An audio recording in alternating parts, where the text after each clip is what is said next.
Bonjour et bienvenue à cette nouvelle capsule vidéo pour le cours de sciences et technologies de deuxième secondaire. Aujourd'hui, on va aborder les mécanismes cellulaires et les systèmes technologiques.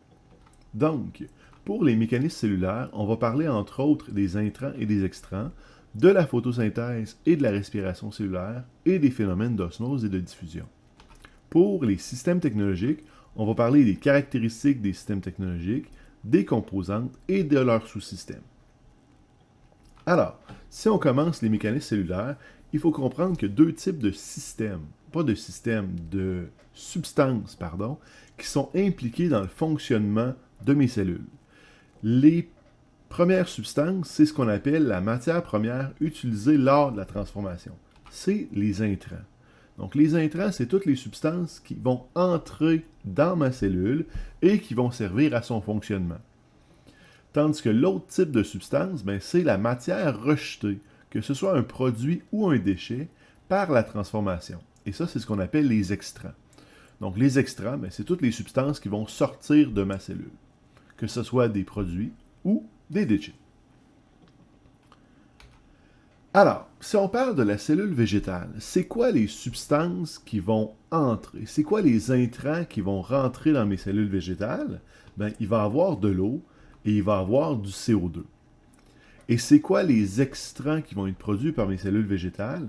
Mes extrants, ça va être l'oxygène, le O2, et le glucose, dans le fond, la tige, les feuilles, les sucres produits par mes plantes.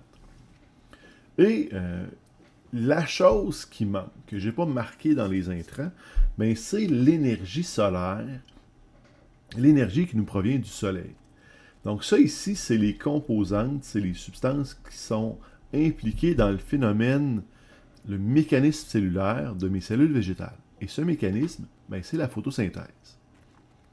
Fait que si on traduit ce qu'on voit à l'écran sous forme d'équation chimique, ce qu'on va obtenir, c'est l'équation suivante. Le CO2 plus le H2O, donc le gaz carbonique, réagit avec l'eau pour former du C6H12O6, qui est le glucose, plus le O2, qui est l'oxygène. Et ce phénomène, la photosynthèse, se produit dans ma cellule végétale. On la reconnaît parce qu'elle est carrée et elle a une grosse vacuole. Et dans quel organite? Mon organite vert dans le bas, qui s'appelle les chloroplastes. Donc, dans les chloroplastes se produisent la photosynthèse, et l'équation de la photosynthèse, c'est le CO2, plus le H2O, plus l'énergie solaire, qui n'est pas dans mon équation, qui se transforme en C6H12O6 plus O2. Si on parle maintenant de la cellule animale, ici, la cellule animale, l'animal, lui, il va consommer du glucose. Il consomme de la nourriture, puis un des éléments dans sa nourriture qui est important, c'est le glucose. Il va aussi consommer de l'oxygène. Par la respiration, on va chercher de l'oxygène dans l'air. Et la cellule animale va rejeter quoi? Elle va rejeter du CO2 qu'on expire par la respiration, et il va aussi rejeter de l'eau. On doit boire de l'eau pour vivre, mais la cellule animale produit aussi un déchet qui est de l'eau. Et tout ça, ce mécanisme, ça sert à produire de l'énergie pour notre corps. Ce mécanisme cellulaire qui est impliqué dans la cellule animale, c'est ce qu'on appelle la respiration cellulaire. Et on peut traduire la respiration cellulaire comme une équation, et c'est l'inverse de la photosynthèse, c'est le C6H12O6, qui est mon glucose, qui va réagir avec mon oxygène, le O2, pour se transformer en CO2 et en H2O, qui est de l'eau. Et tout ça, ça se produit dans mes cellules animales, qu'on reconnaît parce qu'elles sont plus rondes, dans un organite qu'on appelle la mitochondrie. Donc ici, dans la mitochondrie, chez la cellule animale, se produit la respiration cellulaire, soit C6H12O6 plus O2, se transforme en CO2 plus H2O. Maintenant, les phénomènes d'osmose et de diffusion, qui sont deux phénomènes importants dans l'alimentation de nos cellules. Comment est-ce que nos cellules font pour obtenir les nutriments qu'ils ont besoin, que ce soit du O2, du CO2, du glucose, de l'eau? Ici, ils vont utiliser les deux processus qui sont l'osmose et la diffusion. Alors, avant de parler d'osmose et diffusion, il faut comprendre c'est quoi une solution. Fait que si on se rappelle de la solution, on a vu ça en secondaire 1, ben, il y a un soluté, ici qui est le sel qu'on voit à gauche, qui va être mélangé à un solvant, qui est l'eau dans ma bouteille au centre, et les deux ensemble, ça va faire une solution qui est mon eau salée qu'on retrouve dans la bouteille à droite. Fait que la solution, c'est un mélange homogène composé d'un soluté dissous dans un solvant. Fait que ça, c'est une solution, et on avait vu ça en secondaire 1. Maintenant, c'est quoi la concentration? Bien, je vous donne un exemple avec le Kool-Aid, qui est un jus qu'on peut faire l'été à partir d'une poudre. Mais si je prends un petit peu de poudre et que je mets ça dans de l'eau, ben mon eau va prendre, mon jus va prendre une coloration un petit peu colorée. Parce que j'ai quelques particules de jus qui sont dissoutes dans l'eau. Mais si je décide de rajouter encore plus de poudre, bien là, il va y avoir plus de particules de mon soluté qui va être dissoute dans mon eau. Donc mon eau, mon jus, va être plus coloré encore. Et enfin, si je rajoute encore plus de poudre, bien, j'ai encore plus de particules de soluté qui sont dissoutes dans mon eau. Et à ce moment-là, mon eau devient encore plus colorée. Donc plus mon jus est coloré, plus j'ai de particules de mon soluté qui est dissous dans mon eau. Et ça, c'est la concentration. Mais on va vous donner une définition de la concentration qui est la suivante. Donc, la concentration est la mesure de la quantité de soluté, qui peut être du sel ou du sucre, qui est dissous dans un volume donné de solution, qui est généralement de l'eau. Donc, ici, vous avez remarqué qu'il y avait un bécher. On va faire un petit exemple. Donc, dans mon bécher, je mets une certaine quantité d'eau qui est représentée par ma ligne bleue. Fait que j'ai mis environ 400 ml. Ensuite, je vais rajouter dans mon eau un soluté que je représente par des petites boules rouges, pardon. Et chacune de mes petites boules rouges que je dessine représente dans le fond 6 grammes. 1 gramme chacune, j'en ai 6. Ça fait un total de 6 grammes de soluté que j'ai dissous. Et je les dissous dans un total de 400 ml. Donc, la concentration de la solution que j'ai préparée devant vous, c'est 6 grammes dans 400 ml. Je pourrais faire la division, je pourrais obtenir des grammes dans des millilitres, je pourrais faire différents calculs pour calculer ça, mais la concentration, c'est la quantité de soluté en fonction du volume de solution. Par contre, je vous rassure, vous n'aurez pas de calcul de concentration à faire en secondaire 2. On garde ça pour le secondaire 3. Alors, l'osmose, c'est quoi? Et on va se servir de la concentration pour comprendre ce qui se passe. Donc ici, vous avez à l'écran un tube en U qui est séparé au centre par une membrane qui est semi-perméable.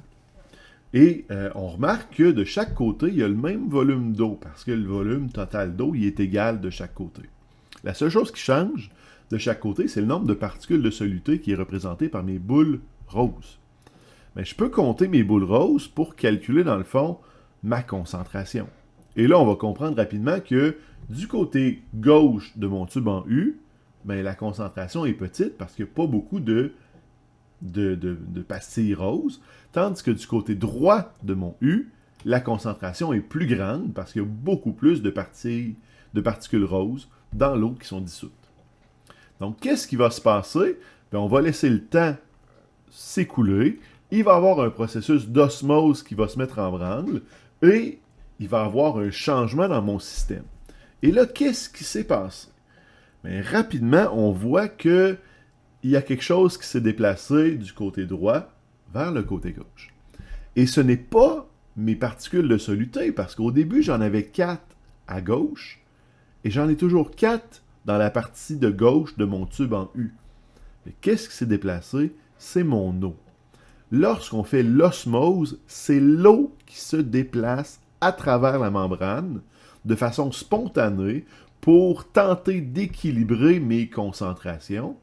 Et l'eau va toujours se déplacer du côté le moins concentré vers le côté le plus concentré. Donc, de la plus petite concentration vers la plus grande concentration, l'eau se déplace. Et ça, c'est l'osmose. Et ça se produit de façon spontanée lorsque j'ai une membrane qui sépare deux sections qui ne sont pas à la même concentration. L'eau va se déplacer de façon spontanée, tout seul, sans pompe, pour aller tenter d'équilibrer mes concentrations en se déplaçant du côté qui est le moins concentré et en se déplaçant vers le côté qui est le plus concentré. La diffusion, c'est pratiquement le même phénomène, sauf à deux petites différences. Donc, vous avez ici un bécher qui est séparé au centre, encore une fois, par une membrane semi-perméable. Et on représente les particules de soluté par mes petits points bleus. Bien, on remarque rapidement que du côté gauche, bien, la concentration est très grande. Tandis que du côté droit, la concentration est petite. Et là, j'aurais pu dire nulle, mais je vais garder petite. Alors là, qu'est-ce qui va se passer? Bien, après un certain temps, je vais avoir un mécanisme qui va être impliqué là-dedans, qui va être la diffusion. Et là, qu'est-ce qui s'est passé? Bien, encore une fois, il y a des particules qui sont passées d'un côté qui sont allées à l'autre. Mais cette fois-ci, c'est pas l'eau qui s'est déplacée. Mon niveau d'eau n'a pas changé. Ce qui a changé, c'est mes particules. C'est mes particules de soluté qui se sont déplacées.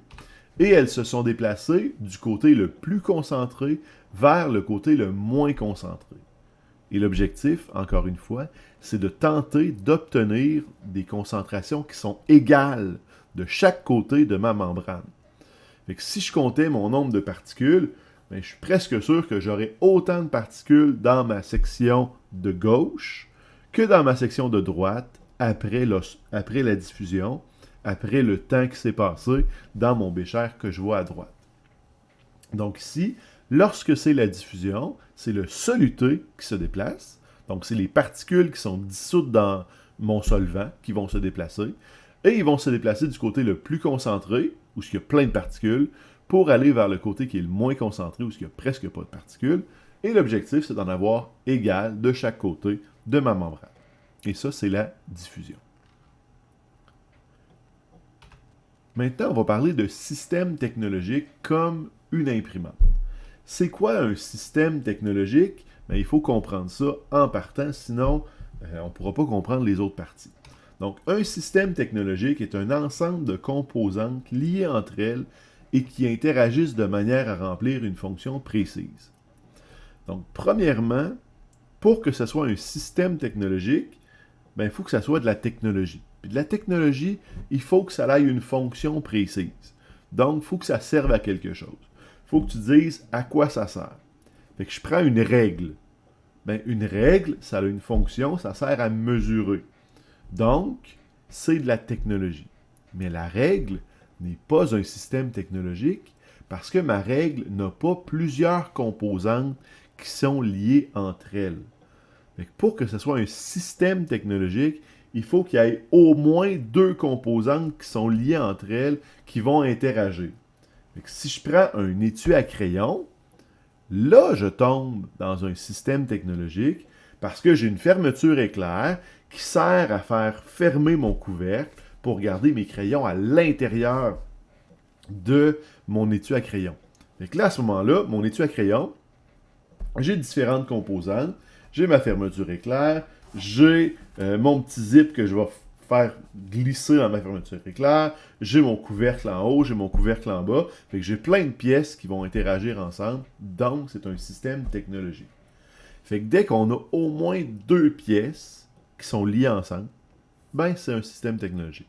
Si ça a une fonction précise, si ça a une fonction claire, si c'est construit par l'homme. Et les systèmes technologiques, on peut les décrire en utilisant 5 caractéristiques. La première caractéristique, celle que je représente ici à l'écran par mon point d'interrogation, ben c'est la fonction globale. À quoi sert mon objet technologique? Donc ici, je prends mon exemple de mon étui à crayon. Ça sert à quoi? Bien, ça sert à entreposer mes crayons, mes effaces, mes stylos, ainsi de suite, mon matériel que j'ai besoin à l'école. Fonction globale, ça sert à entreposer mes crayons. Ensuite, ici, on a quelque chose qui doit rentrer dans mon appareil.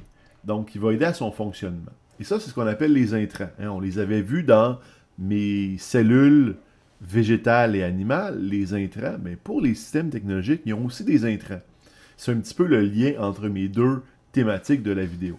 Mais ici, pour un système technologique, ça peut être des matériaux, du matériel, de l'énergie, des personnes ou des informations. Fait que pour mon étui à crayon, on pourrait dire que mes intrants, ben, c'est mes crayons que je veux entreposer dans mon étui à crayon. Et on pourrait parler aussi de la force musculaire qui me sert à déplacer, dans le fond, ma fermeture éclair. Ensuite, on a des choses qui vont sortir de mon système. Généralement, c'est des choses qui sont produites par mon système, mais ça peut être aussi des produits transformés, des déchets ou des pertes. Et ça, c'est ce qu'on appelle les extraits. Dans mon exemple de mon étui à crayon, je n'ai pas vraiment d'extraits. On pourrait dire que, comme extrait, ben, j'ai mes crayons qui ont été stockés, que je peux récupérer après. Et on pourrait aussi parler du bruit que fait la fermeture éclair, parce qu'on peut parler que c'est un déchet, une pollution sonore. Fait qu'on pourrait parler du bruit. Donc ça serait mes extraits pour mon étui à crayon. Ensuite, il y a le procédé. C'est ce qu'on trouve au centre avec mes engrenages qui explique la méthode de transformation. Ici, dans le fond, il faut juste expliquer comment fonctionne l'appareil pour expliquer le procédé. Fait que si pour mon étui à crayon, système technologique, je pourrais dire je dézippe la fermeture éclair. En bon québécois, je mets mes crayons, je referme ma fermeture éclair et je laisse mes crayons mijoter pendant quelques heures, le temps que j'en ai de besoin encore. Et ensuite, je dézippe ma fermeture éclair, je récupère mes crayons qui ont été entreposés dans mon étui à crayon. Et enfin, la télécommande, ben c'est mon système de contrôle. Qu'est-ce qui va organiser et superviser les procédés? Ben, dans mon exemple de mon étui à crayon, ben, c'est mon usager, c'est moi qui va contrôler comment fonctionne mon système technologique. Mais des fois, ça peut être des boutons, des leviers, des cadrans, des écrans tactiles. Ça peut être aussi un ordinateur intégré à l'intérieur de mon appareil, comme exemple un téléphone intelligent. Dans un téléphone intelligent, tu as un processeur qui va faire des décisions, qui va décider comment afficher tes informations à l'écran, qui va décider comment communiquer avec le réseau Wi-Fi. Et c'est un ordinateur, c'est un processeur qui est à l'intérieur de ton appareil. Donc ça, c'est ce qu'on appelle le contrôle. Mais il peut y avoir plusieurs contrôles différents qui vont superviser le fonctionnement de ton appareil. Mais, maintenant qu'on a vu les 5 caractéristiques, il faudrait se pratiquer. Fait que là, vous pouvez mettre la vidéo sur pause, prendre une feuille de cartable et essayer de trouver les 5 caractéristiques pour un grille-pain et une tondeuse. Et vous voyez certaines informations qui sont données par les images. Fait que ça vaut la peine de faire l'essai de l'exercice pour vous pratiquer pour l'examen. Fait que ici, pèsez sur pause, et dans 2 secondes, on repart. OK, c'est prêt. En tout cas, si vous n'avez pas pesé sur pause, il est trop tard. Bon, il n'est pas trop tard, mais je donne les réponses. Donc, si je commence avec le toaster, le grille-pain, excusez-moi en français. Bien, le grille-pain, sa fonction, c'est de faire griller le pain. Griller des tranches de pain, tant que ça fait du sens, puis qu'il y a quand même plus qu'un mot. Là. Ensuite, les intrants. Bien, dans les intrants, on va parler qu'il y a de l'électricité qui va rentrer dans mon toaster, dans mon grille-pain, pardon, et il y a des tranches de pain. Si on parle maintenant des extraits, bien, il va y avoir de la chaleur qui va sortir de mon grille-pain, il va y avoir des tranches de pain grillées qui vont sortir de mon grille-pain. On pourrait parler aussi même de miettes de pain qui se ramassent des fois en dessous de mon grille-pain. Et on pourrait même parler du bruit s'il y a une petite alarme où ça fait un ch'tching quand ma toast sort. Ça pourrait être partie des extraits. Ensuite, le procédé. Bien, ici, le procédé, je vous donne un nom plus scientifique, la radiation et la chaleur. Mais si vous m'expliquez que le courant électrique fait chauffer des fils à l'intérieur de mon grille-pain, ces fils-là produisent de la chaleur qui va griller ma tranche de pain, c'est parfait. Tu as fait une belle petite phrase qui a expliqué comment il fonctionnait, c'est excellent. Et enfin, le contrôle.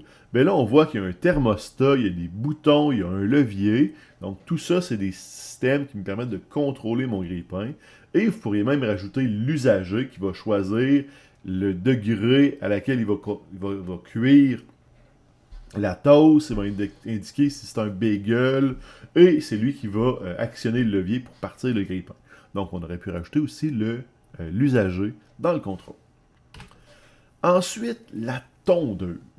Donc, la tondeuse, ça sert à quoi? Ça sert à tondre le gazon. Et ça sert à couper le gazon. Donc, ici, rien de compliqué. On dit à quoi ça sert. C'est quoi les intrants? Bien là, on pourrait parler qu'il y a de l'essence qui va rentrer. On pourrait parler d'une force motrice, c'est une tondeuse que tu dois pousser toi-même. On peut parler du gazon qui n'est pas coupé, qui va rentrer à l'intérieur de ma tondeuse, plus ou moins. On pourrait parler aussi de l'huile, parce qu'il faut mettre de l'huile aussi des fois dans la tondeuse pour que ça fonctionne. Ou si c'était une tondeuse électrique, on pourrait parler d'électricité. Donc ça serait mes intrants.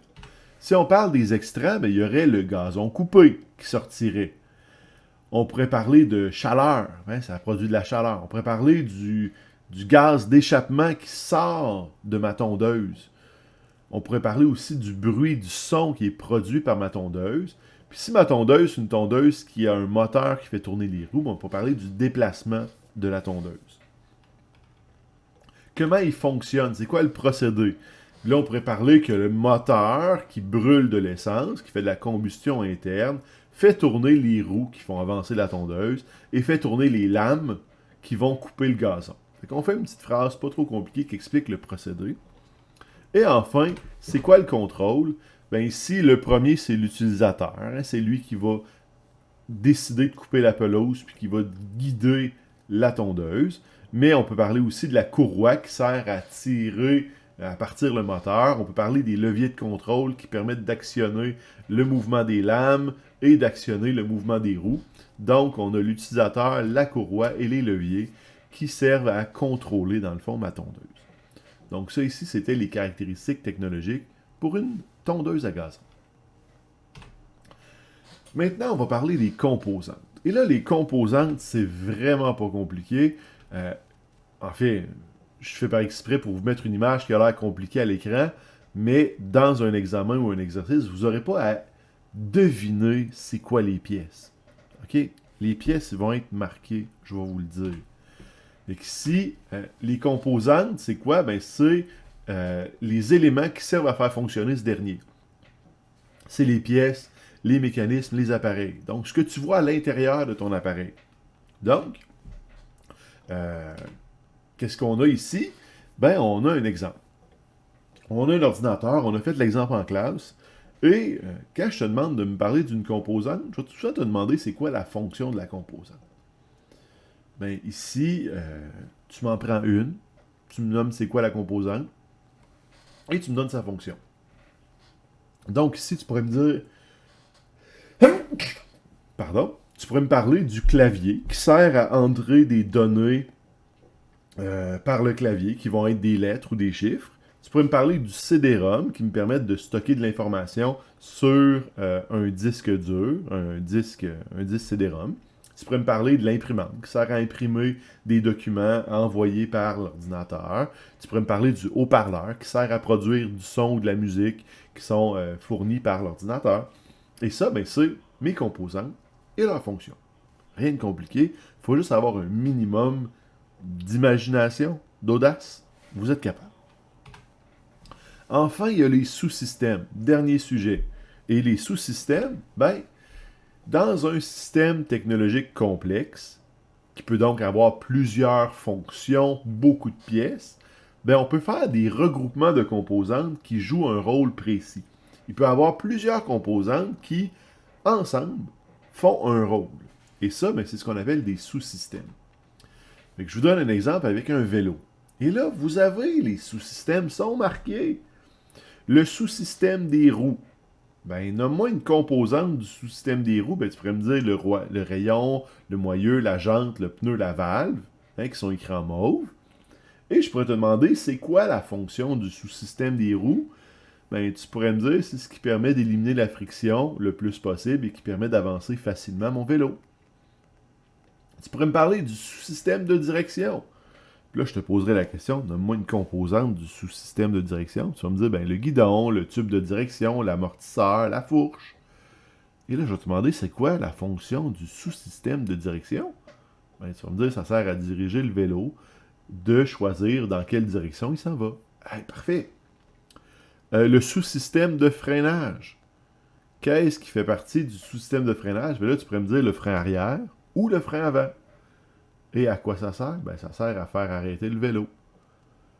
Donc ici, il faut juste savoir les définitions, parce que le reste, c'est du gros bon sens. Puis je ne vais pas vous mettre un système technologique qui est super compliqué, que tu n'as jamais vu de ta vie, puis que tu n'as aucune idée à quoi ça sert. Je vous le dis tout de suite, c'est quelque chose que vous connaissez, que vous avez déjà vu quelque part, puis avec un minimum d'imagination, vous êtes capable de remplir c'est quoi les sous-systèmes, c'est quoi leur fonction, et ainsi de suite. Fait qu'avec ça, on vient de terminer la matière pour l'examen. Je vous souhaite une bonne étude et bonne chance pour l'examen.